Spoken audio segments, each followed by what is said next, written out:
Assalamualaikum warahmatullahi wabarakatuh. Anak-anak, hari ini kita akan memulai pembelajaran pertama kita pada kelas 4 tahun pelajaran 2020-2021.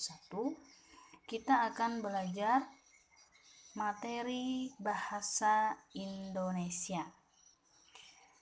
Di sini silahkan anak-anak buka halaman 1, tema 1, halaman 1, subtema 1, keberagaman budaya bangsaku. Di sini ada sebuah teks pawai budaya. Silahkan anak-anak baca sampai halaman kedua. Silahkan dibaca sampai halaman kedua. Kemudian Ibu akan jelaskan apa yang dimaksud dengan budaya. Tentunya anak-anak pasti sudah sering mendengar kata budaya, dan mungkin beberapa dari anak-anak masih ada yang belum mengerti atau belum tahu apa yang dimaksud dengan budaya. Nah, disimak, diperhatikan, dan nanti dicatat ya, pengertian budaya ini apa, catat di bukunya masing-masing. Nah, apa yang dimaksud dengan budaya? Budaya adalah suatu cara hidup yang dilakukan oleh sekelompok orang dan terbentuk dari banyak unsur. Salah satunya ada adat istiadat, kemudian bahasa daerah, pakaian tradisional, makanan khas daerah, rumah adat, senjata tradisional.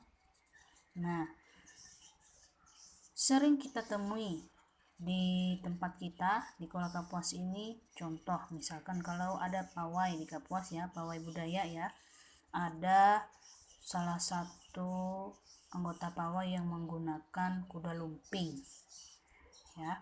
Kemudian ada yang menggunakan pakaian adat dari Dayak ya, dari suku Dayak. Ada yang menggunakan pakaian adat dari suku Banjar.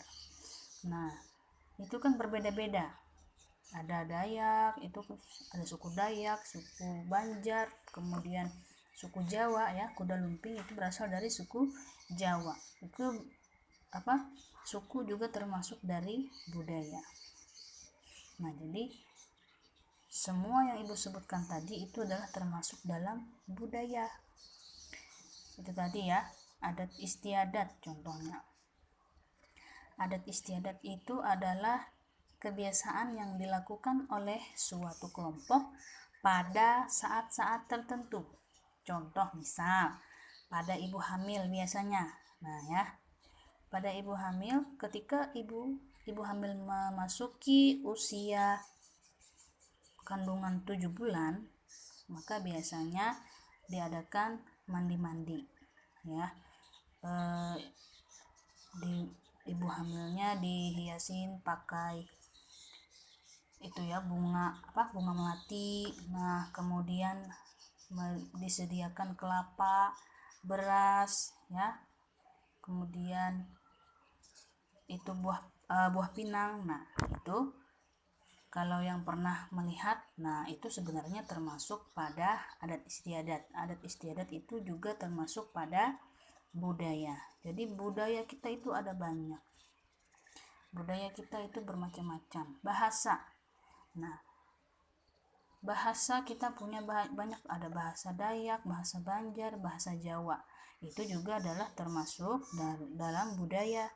Bisa kalian lihat bahasa kalian dengan teman kalian. Teman kalian ada yang bisa bahasa Jawa atau bahasa Madura, bahasa Dayak, bahasa Banjar, bahasa Batak. Nah, secara tidak langsung kalian sudah melihat contoh budaya. Itu tadi ya.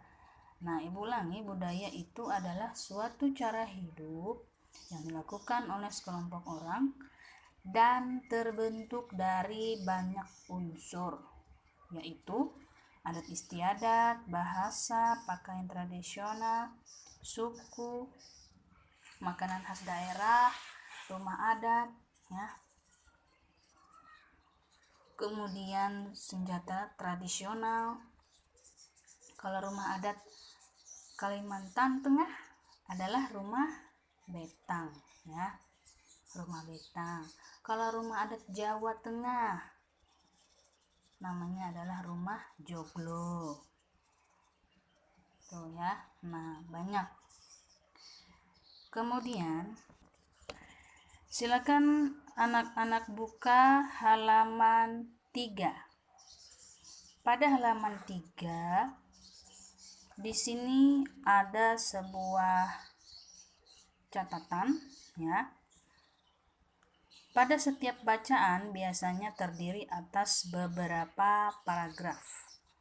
Ya, setiap paragraf memiliki gagasan pokok yang didukung oleh gagasan pendukung. Nah, apa yang dimaksud dengan paragraf?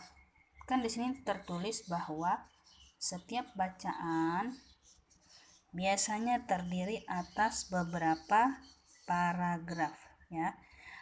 Paragraf adalah kumpulan kalimat yang biasanya mempunyai satu ide pokok dan cara penulisannya menjorok ke dalam. Nih, bisa dilihat di sini pada teks pertama. Coba anak-anak perhatikan pada paragraf pertama. Ingat ya, paragraf tadi itu adalah kumpulan kalimat. Nah, kalimat ini semua adalah kalimat. Kalau satu ini disebut dengan kata, tapi kalau ada beberapa banyak kata itu disebut dengan kalimat. Jadi, kumpulan kalimat ini yang mempunyai satu ide pokok dan cara penulisannya menjorok ke dalam. Maksudnya menjorok ke dalam itu tulisannya ada sedikit jarak, ya, dari baris yang paling atas dengan baris di bawah itu ada jaraknya. Artinya tulisan pertama pada paragraf itu, pada awal paragraf dia menjorok ke dalam, tidak rata di sini, ya. Jadi itu yang disebut dengan paragraf. Nah, ini adalah paragraf pertama. Nah, setiap paragraf biasanya mempunyai satu ide pokok. Nah, apa itu ide pokok? Ide pokok itu sama dengan gagasan utama. Kemudian, nah, Ibu ulangi, setiap paragraf itu terdiri atas gagasan pokok dan gagasan pendukung. Gagasan pokok itu sama dengan ide pokok. Nah, apa yang dimaksud dengan ide pokok? Ide pokok itu adalah ide utama yang dibahas dalam suatu bacaan. Artinya pembahasan utamanya apa? Tentang apa? Contoh, misalkan kita lihat pada paragraf pertama. Lihat pada paragraf pertama, ide pokok, ingat ya anak-anak, ide pokok biasanya terletak pada awal atau akhir paragraf. Kita lihat awal paragraf. Pawai budaya sangat menarik bagi warga kampung Babakan. Nah, kemudian kita lihat lagi di kalimat terakhir. Terdengar suara gendang yang menandakan rombongan pawai semakin dekat. Nah, yang mana yang termasuk ide pokok? Ingat, ide pokok itu adalah ide utama atau gagasan utama. Artinya suatu pembahasannya itu tentang apa, ya. Jadi ingat bahwa ide pokok itu biasanya ada di awal, paling sering adalah di awal, ya, di awal atau di akhir, tapi kebanyakannya di awal. Jadi maka ide pokok pada paragraf pertama ini ada pada kalimat pertama, yaitu pawai budaya sangat menarik bagi warga kampung Babakan.